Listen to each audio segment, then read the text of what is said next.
Karena doa ini adalah dalam rangka menumbuhkan cinta kita dan agar Allah Subhanahu wa taala mencintai kita dan orang-orang yang di sekitar yang mencintai Allah juga dekat dengan kita. Doanya luar biasa. Allahumma inni as'aluka hubbaka wa hubba man yuhibbuka wa hubba amalin yuqarribuni ila hubbika. Ya Allah, aku memohon kepadamu cintamu. Jadi kita memohon agar Allah itu cinta kepada kita. Cinta orang yang mencintaimu, agar orang-orang yang mencintai Allah pun mencintai kita. Dan cinta kepada amal yang mendekatkanku kepada cintamu ya Allah. Cinta dengan amal yang bisa mendekatkan diri kita kepada Allah Subhanahu wa taala. Ini doa dalam rangka kita menumbuhkan cinta kita kepada Allah Subhanahu wa taala dan agar Allah Subhanahu wa taala juga mencintai kita semua. Hadirin sekalian yang dirahmati Allah Subhanahu wa taala. Ramadan yang sudah di penghujung hari. Begitu cepat meninggalkan kita. Itulah kenapa Allah bersumpah dengan waktu. Wal asr, demi waktu. Ketika Allah bersumpah dengan sesuatu, maka sesuatu itu sangat penting buat kehidupan umat manusia. Begitupun ketika Allah bersumpah dengan waktu. Apa yang Bapak Ibu sekalian lakukan hari ini tidak akan pernah berulang besok. Tidak ada pernah waktu ulangan, itu nggak ada. Setiap kali waktu yang kita lewati, maka jatah hidup kita semakin berkurang. Itulah kenapa kemudian Allah bersumpah dengan waktu. Dan ketika kita bicara tentang waktu, maka dalam Islam, waktu bukan sekedar detik yang berlalu. Ia adalah wadah amal dan Allah memberikan kedudukan yang berbeda-beda pada setiap waktu. Makanya kemudian Imam Hasan Al-Basri beliau mengatakan bahwa wahai anak Adam, engkau hanyalah kumpulan hari. Jika satu hari pergi, maka sebagian dari dirimu ikut pergi. Maka hadirin sekalian, mari kita evaluasi waktu-waktu kita selama Ramadan ini. Jika kita di Ramadan ini nggak merasakan apa-apa, mari kita cek apa sih yang sudah kita kerjakan di Ramadan ini. Apakah kita sudah betul-betul mendekat dengan Allah secara serius? Atau kita mengerjakan Ramadan itu hanya sekedar seremonial biasa seperti pada tahun-tahun yang lalu? Waktu kita terbatas, hadirin sekalian. Karena waktu dalam Islam itu adalah ada yang namanya waktu biasa, ya. Waktu yang reguler. Ada waktu utama, prime time. Ya. Ada waktu yang sangat utama, golden time. Ya, seperti Ramadan hari ini. 10 hari pertama bulan Zulhijjah. Itu luar biasa. Ya. Bulan Ramadan, waktunya luar biasa. Bayangin, di bulan Ramadan itu langit dibuka seluas-luasnya. Setan dibelenggu. Ya. Di bulan Ramadan ini, makasih ya Bang, setiap amal dilipat gandakan oleh Allah Subhanahu wa taala. Ini bulan Ramadan. Dan ternyata di atasnya waktu yang sangat utama ini ada lagi waktu puncak, top trending. Inilah puncaknya spiritual. Inilah yang disebut dengan Lailatul Qadar. Bayangkan bicara tentang Lailatul Qadar, satu hari itu lebih baik daripada 1000 bulan. 1000 bulan itu sama dengan berapa tahun? 83 tahun. Inilah keistimewaan umatnya Nabi besar Muhammad Shallallahu Alaihi Wasallam yang tidak diberikan kepada nabi-nabi yang sebelumnya. Karena di nabi-nabi sebelumnya usianya lama-lama. Umatnya Nabi Nuh aja usianya sampai 900 tahun. Tapi umatnya Nabi besar Muhammad paling banter antara 60 sampai 70 tahun. Sekarang sudah berapa tahun? 40 tahun. Kalau 60 tahun lagi berarti jatahnya berapa? 20 tahun lagi. Kalau sudah 50 tahun berarti berapa tahun lagi? Luar biasa. Waktu terus bergerak, hadirin sekalian. Mengapa orang beriman sangat bersungguh-sungguh mencari Lailatul Qadar? Apakah kita betul termasuk di dalamnya? Kita termasuk orang yang sedang mencari malam Lailatul Qadar itu. Karena nilainya lebih baik dari 1000 bulan, hadirin sekalian. Lailatul Qadri khairum min alfi syahr. Malam kemuliaan itu lebih baik dari 1000 bulan. Karena pada malam itu dosa-dosa diampuni. Kita banyak produksi dosa setiap hari, setiap saat. Kita jalan berangkat kerja aja mata kita, ya Allah. Mau lihat jalan gini, lihat yang itu, nunduk juga lihat juga, belok kanan lihat juga. Susah kita. Betul lah, betul? Betul. Luar biasa banyak sekali dosa dari mata aja banyak. Belum dari telinga. Gosipin orang, dengerin jelekan orang dan lain sebagainya. Ngomongin orang dari mulut kita. Berapa banyak dan seringnya kita ngomongin orang. Gosip. Apa gosip? Gosok pakai? Sip. Gosok paling sip. Gosip. Bayangin, kita kadang-kadang nggak sadar. Lagi ngumpul, tiba-tiba sering ngobrolin si Fulan, Pak Bari. Oh, Pak Bari itu ternyata ya gini. Orangnya, nyebelin gini, gitu misalnya. Bayangin. Ya. Luar biasa. Pak Bari itu, orang lagi ngomong, beliau makan. Misalnya ya. Tuh, bayangin kita kadang-kadang secara mudah ngomongin orang, jelek-jelekin orang, nyebarin isu yang kadang-kadang nggak ada faktanya gitu. Sesuatu yang masih persepsi, kita sering menghukumi justifikasi langsung. Wah, ini begitu. Oh, Pak Andi itu memang begitu orangnya. Misalnya. Ya kadang-kadang kita sering begitu gitu. Betul. Terjadi nggak? Kalau di ibu-ibu nggak ya Bu ya? Nggak. Di sini nggak? Di sana? Di sana. Makanya Rasulullah SAW bersabda, barang siapa menghidupkan malam Lailatul Qadar dengan penuh keimanan dan keikhlasan, maka diampuni dosa-dosanya yang telah lalu.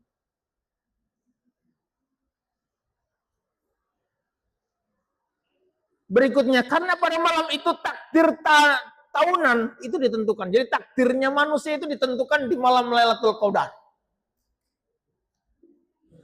Takdirnya Bang Mufli itu mau apa nih ke depan? Nah, itu ditentukan nih. Jadi sesuai dengan harapannya. Punya harapan nggak? Harapannya pengen kenyang terus. Waduh, ya. Gara-gara puasa saya jadi turun berat badan. Padahal saya pengen berat badannya nambah terus. Jadi takdir tahunan manusia itu ditentukan di malam Lailatul Qadar. Pada malam itu dijelaskan setiap urusan yang penuh hikmah. Jadi setiap urusan yang penuh hikmah itu dijelaskan. Allah turun dari langit, para malaikat turun dari langit. Jarak antara langit dan bumi itu sangat dekat.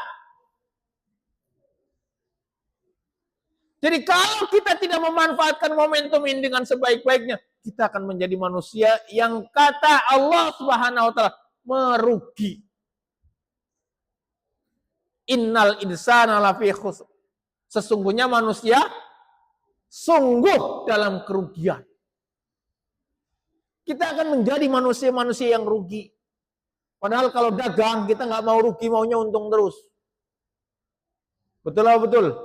Giliran urusan akhirat, pengennya rugi mulu. Nggak apa-apa lah rugi gitu. Dan di malam Lailatul Qadar itu dipenuhi dengan rahmat dan malaikat. Bukan Pak Rahmat Fajar, bukan ya. Rahmat Allah turun.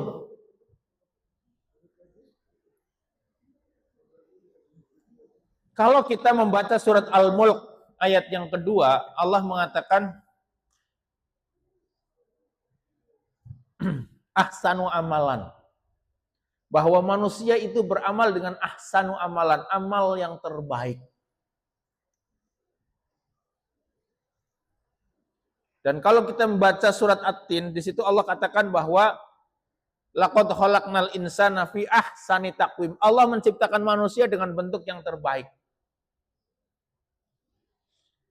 Bayangkan Allah sudah ciptakan manusia dengan bentuk yang terbaik. Sebagai bagian dari cara kita berterima kasih kepada Allah, kita pun beramal dengan amal yang terbaik. Bukan amal yang biasa-biasa saja. Enggak yang penting saya sholat. Yang penting saya ngaji. Tetapi betul-betul kita memperhatikan terkait dengan kualitasnya. Apalagi di 10 terakhir Ramadan ini, mari kita kuatkan kualitas ibadah kita. Tilawah kita, sholat kita, sedekah kita, infak kita, dan lain sebagainya. Kita kuatkan dengan kualitas. Allah mengatakan, pada malam itu turun para malaikat dan roh Jibril dengan izin Tuhannya untuk mengatur semua urusan. Maka di waktu-waktu malam Lailatul Qadar itu kondisinya akan sangat tenang. Alamnya begitu tenang. Hati dan pikiran kita pun insya Allah tenang. Persoalan dunia yang begitu menyakitkan, begitu berat dalam diri kita, insya Allah ketika kita berpikir tentang akhirat, semuanya menjadi tenang. Dunia nggak ada seberapanya dibanding akhirat, hadirin sekalian. Tujuan hidup kita itu bukan dunia. Dunia itu adalah tempat kita untuk berjuang, tempat kita untuk berjihad, itu dunia. Tempat untuk kita bercocok tanam, berinvestasi akhirat, itulah dunia. Panennya nanti ketika kita menghadap Allah Subhanahu wa taala. Jangan sampai kita menjadi manusia yang paling menyesal kelak di hadapan Allah. Karena ketika kelak kita manusia itu menyesal di hadapan Allah, penyesalannya udah nggak ada apa-apanya lagi. Jadi di saat manusia dikumpulkan di padang mahsyar, manusia dievaluasi oleh Allah tentang amal solehnya, tentang apa yang telah dia lakukan. Bayangin, videonya Allah itu luar biasa. Apa saja yang Bapak Ibu sekalian lakukan, baik ketahuan sama istri, ataupun nggak ketahuan, itu sama Allah ketahuan. Ya. Baik nggak ketahuan suami, diam-diam, yang tahu tentang dirinya saja dengan Allah, Allah tahu. Ya. Jadi luar biasa Allah itu. Maka Rasulullah Shallallahu Alaihi Wasallam betul-betul sangat bersungguh-sungguh mencari kemuliaan di malam Lailatul Qadar itu. Makanya kemudian Aisyah radhiyallahu anha beliau mengatakan bahwa Rasulullah bersungguh-sungguh pada 10 malam terakhir Ramadan melebihi kesungguhan beliau di malam lainnya. Jadi betul-betul totalitas. Fokus. Berarti cuti ya. Ya. Setiap tahun Ramadan datang. Setiap tahun pula Lailatul Qadar turun ke bumi. Mengapa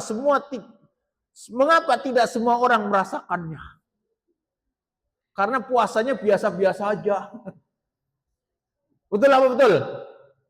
Mengapa tidak semua orang merasakan datangnya turunnya malam Lailatul Qadar? Padahal kita berada di bulan yang sama, malam yang sama, bahkan mungkin di masjid yang sama.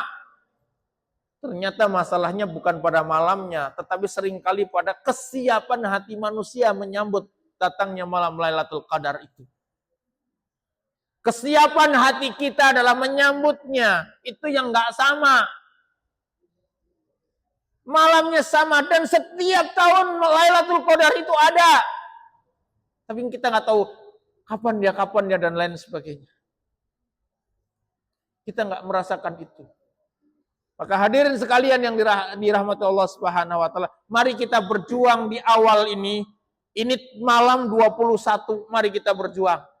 Dan alhamdulillah Ramadan tahun ini malamnya ganjil terus. Ini malam 21.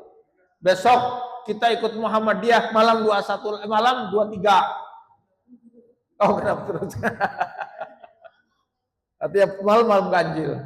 Jadi insya Allah itikafnya kita setiap 10 malam di sini terus. Setuju? Luar biasa.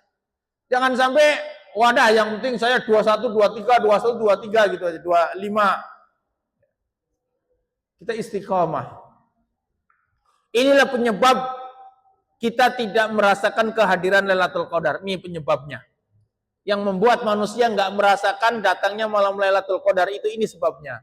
Satu, hati kita terlalu sibuk dengan urusan dunia. Target belum tercapai, betul Pak Anda ya?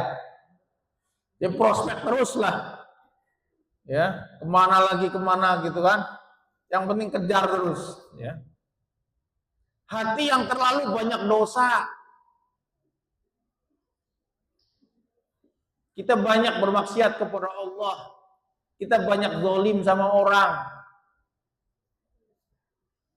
Tidak ada kesungguhan dalam mencarinya.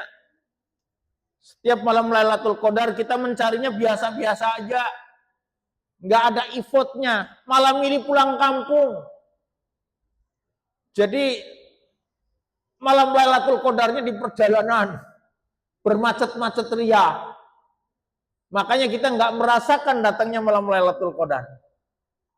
Ibadah yang dilakukan hanya sekedar rutinitas. Ya, sekedar rutinitas, yang penting jalan. Rutin terlihat, saya ibadah. Nggak punya motivasi tentang bagaimana saya menjaga kualitas ibadah kita. Bagaimana saya memaksimalkan ibadah kita. Gak punya semangat itu.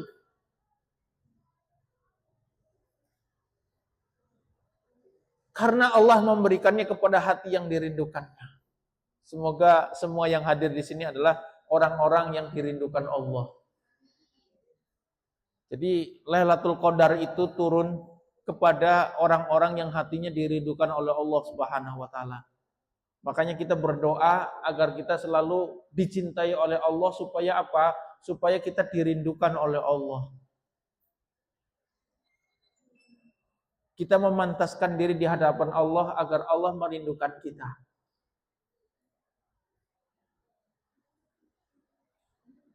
Waktu kita terbatas hadirin sekalian. Maka mari kita maksimalkan betul di waktu-waktu sepertiga malam, di waktu-waktu 10 terakhir Ramadan ini, kita maksimalkan untuk berkhalwat kepada Allah Subhanahu wa taala, berkhalwat dengan Allah, bermunajat kepada Allah, membangun hubungan cinta yang kuat dengan Allah Subhanahu wa taala. Maka di Lailatul Qadar ini bukan hanya malam ibadah, ia adalah malam pertemuan antara hamba dengan rahmatnya Allah. Jadi di malam Lailatul Qadar itu manusia dan rahmatnya Allah itu bertemu. Manusia masuk surga karena rahmatnya Allah. Kita akan mendapatkan Lailatul Qadar karena rahmatnya Allah. Maka kita harus selalu memantaskan diri di hadapan Allah agar rahmatnya Allah selalu turun buat kita. Bagaimana rahmatnya Allah turun kepada kita? Wong kita ibadah saja beratnya luar biasa, malasnya luar biasa. Baca Al-Quran baru 2 lembar, ngantuknya luar biasa. Cara tidur dengan cepat adalah dengan cara baca Quran. Betul lah, betul. Ya. Padahal bagaimana kemudian kita bisa bermesraan dengan Al-Quran. Dan ingat, Al-Quran bukan hanya sekedar dibaca. Tetapi Al-Quran itu juga harus dipahami, harus diamalkan. Kemarin, ini di Bekasi lagi, di Kabupaten Bekasi lagi, Bu. Sudah hafiz Quran. Hebat nggak, Bu, hafiz Quran? Hafiz Quran.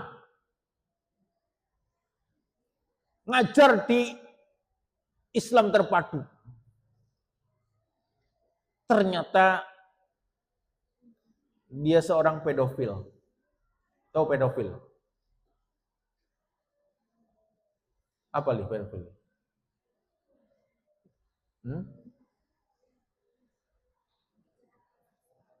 Apa, Bu? Kenapa? Anak? Ya, orang yang sukanya sama anak-anak. Ada kelainan spiritual. Dan kelainannya bertentangan dengan Al-Quran masalahnya. Padahal hafal Al-Quran. Itulah kenapa bahwa Al-Quran itu bukan hanya untuk dibaca saja. Tetapi di samping dibaca, juga dipahami, dingertiin tentang Al-Quran. Sehingga diamalkan dalam kehidupan sehari-hari. Makanya kemudian Aisyah radhiyallahu anha itu mengatakan bahwa Rasulullah itu adalah Al-Quran yang berjalan. Artinya bahwa setiap langkahnya Rasulullah itu sesuai dengan Al-Quranul Karim. Maka ketika kita sedang bermesraan dengan Al-Quran, yuk kita pahami Al-Quran, yuk kita amalkan Al-Quran. Contoh kemudian kita mengamalkan, mengimplementasikan Al-Quran dalam kehidupan kita. Kalau ada informasi yang belum jelas, itu baru isu, maka dalam Al-Quran diajarkan fatabai, kita harus tabayun. Jangan langsung kemudian mencecar, menyalahkan orang. Kalau masih ada yang menyalahkan orang, berarti itu bertentangan dengan Al-Quran. Halo? Ya. Orang menghakimi tanpa tabayun itu bertentangan dengan Al-Quran. Itulah kenapa kalau Al-Quran itu jangan hanya sekedar dibaca, tetapi dipahami dan diamalkan. Wal asr, demi waktu. Allah bersumpah demi waktu. Maka pesannya banyak di situ. Kita menjadi pribadi yang disiplin. Bukan pribadi yang diselipin. Ya. Kalau dunia apa? Dunia bisnis itu ya Pak ya, apa namanya? Dunia kontraktor, betul ya Pak ya? Ya. Itu banyak yang bukan disiplin tapi diselipin gitu. Karena kalau nggak diselipin, proyeknya nggak jalan. Nah, bayangin. Kenapa? Oh, di surga nggak ada kontraktor, nggak ada jembatan. Karena senang diselipin gitu ya. Allah. 5 menit lagi. Allah. Lailatul Qadar bukan hanya ditemukan oleh orang yang bangun di malam hari, tetapi oleh orang yang hatinya benar-benar kembali kepada Allah. Jadi Lailatul Qadar itu adalah orang-orang yang betul-betul hatinya kembali kepada Allah. Lailatul Qadar bukan sekedar tanda di langit, tetapi perubahan di dalam hati. Ada perbaikan, ada perubahan perilaku, perbaikan perilaku pada manusia, perbaikan semangat dalam ibadah pada manusia. Ya, itu Lailatul Qadar. Sehingga nanti setelah Ramadan meninggalkan kita, kita betul-betul menjadi manusia baru. Ribon, lahir kembali menjadi manusia baru yang punya semangat ibadah kepada Allah Subhanahu wa taala, senang bertolabul ilmu, senang berinfak, senang membantu orang lain, gak senang ngomongin orang, gak senang nyakitin orang, gak senang bikin provokasi orang.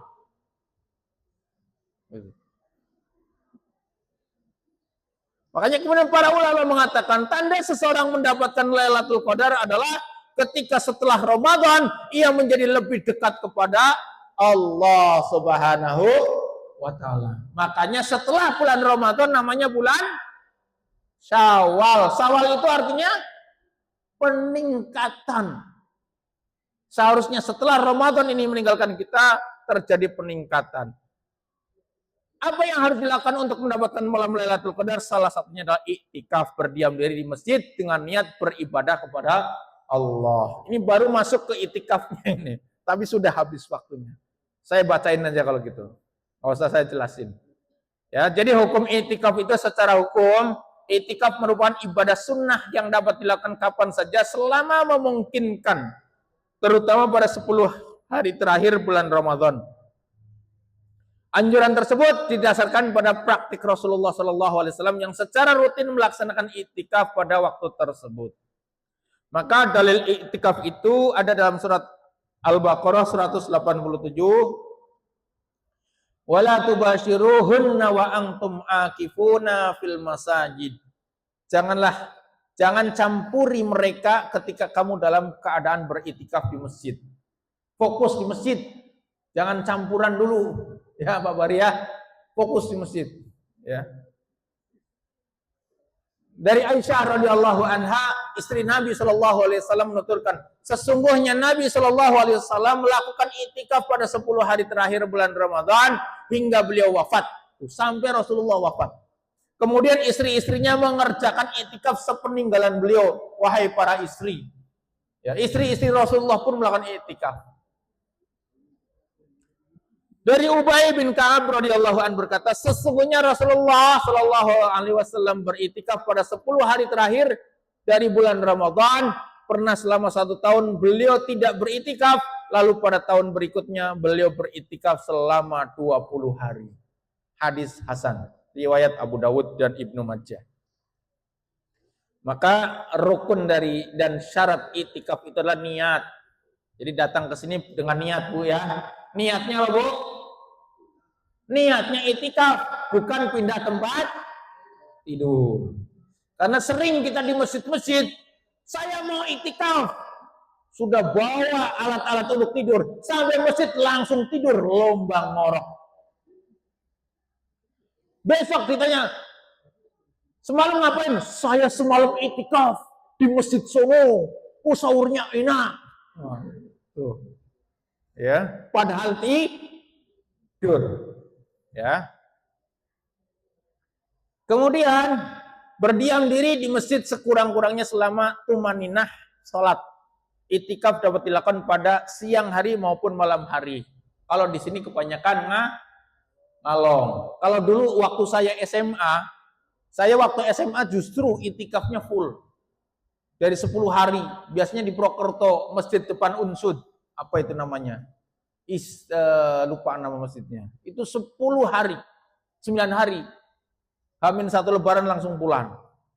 Ya. Itu waktu SMA. Sekarang sudah dekat dengan kematian malah nggak kayak gitu ya. Astagfirullahaladzim. Mentang-mentang dekat rumahnya dengan masjid. Ya, tempat pelaksanaannya itu di masjid. Ya. Orang yang beriktikaf harus memenuhi beberapa syarat, yaitu beragama Islam, berakal, serta suci dari hadas besar. Hal yang membatalkan iktikaf adalah berhubungan suami istri ketika sedang beriktikaf di masjid. Ya.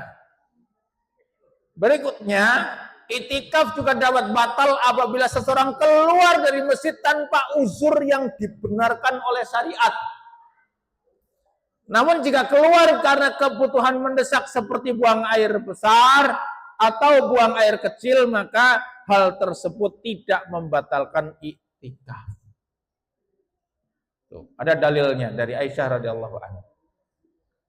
Maka iktikaf harus punya niat. Ya. Niatnya apa? Nawaitu an takifa fi hadzal masjid lillahi ta'ala. Aku berniat iktikaf di masjid karena Allah. Ya. Ini niat iktikaf untuk waktu tertentu. Misalnya iktikafnya selama 1 hari atau semalam doang. Ya. Maka bacaannya berbeda sedikit. Ada juga iktikaf yang karena nazar ya. Iktikaf itu karena nazar itu ada. Ya, jadi Pak Andi bilang, kalau saya dapat proyek, ya besok dapat proyek, saya nazar mau itikaf selama sebulan. Nah, itu maka wajib dilaksanakan. Ya. Hah? Cariin bini. Hal yang disunahkan, maka puasa, sholat malam, memburu Lailatul Qadar, membaca Al-Quran, berzikir, berdoa. Ya. Hal yang dibolehkan dalam itikaf ini dibolehkan, ya, tetapi ini perbuatan yang mubah. Mandi, ya, berminyak wangi, mencukur rambut, berhias, disisir rambutnya oleh istri. Ya, kalau Rasulullah itu dekat dulu ya antara tempat itikaf, ya, sehingga sempat ya, mencuci rambut, keramas dan lain-lain. Boleh bercakap-cakap, ngobrol boleh, ya, tapi keterlaluan kalau itikaf. Banyakan ngaji harusnya, ya, banyakan baca Quran, banyakan zikir. Wanita yang sedang isti'adah, ya, mengeluarkan darah bukan karena haid, boleh ikut iktikaf, ya. Ini berdasarkan hadis Aisyah radhiyallahu anha, ini ada dalam kitab Fathul Bari.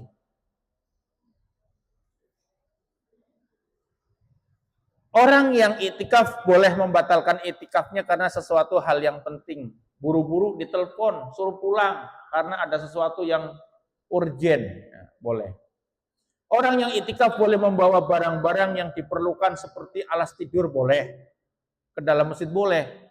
Tapi bukan berarti kemudian, ya, bukan berarti kemudian sampai di masjid lomba tidur, lomba ngorok, bukan.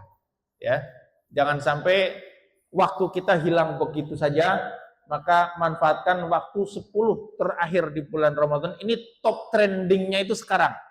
Top trendingnya sekarang, ya, maka yuk kita maksimalkan ibadah kita di 10 terakhir Ramadan ini. Mudah-mudahan Allah Subhanahu wa taala memudahkan kita semuanya. Selamat beriktikaf. Mudah-mudahan Allah menerima seluruh ibadah kita semuanya. Doa Bapak Ibu sekalian dikabulkan oleh Allah. Harapannya semuanya dikabulkan sama Allah. Dan selesai Ramadan kita menjadi manusia yang baru.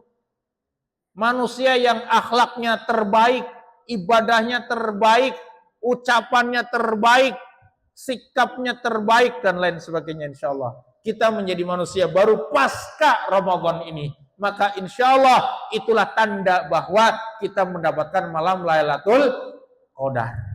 Semoga Allah rahmati kita semuanya, Allah berkahi kehidupan kita. Billahi taufiq wal hidayah. Assalamualaikum warahmatullahi wabarakatuh.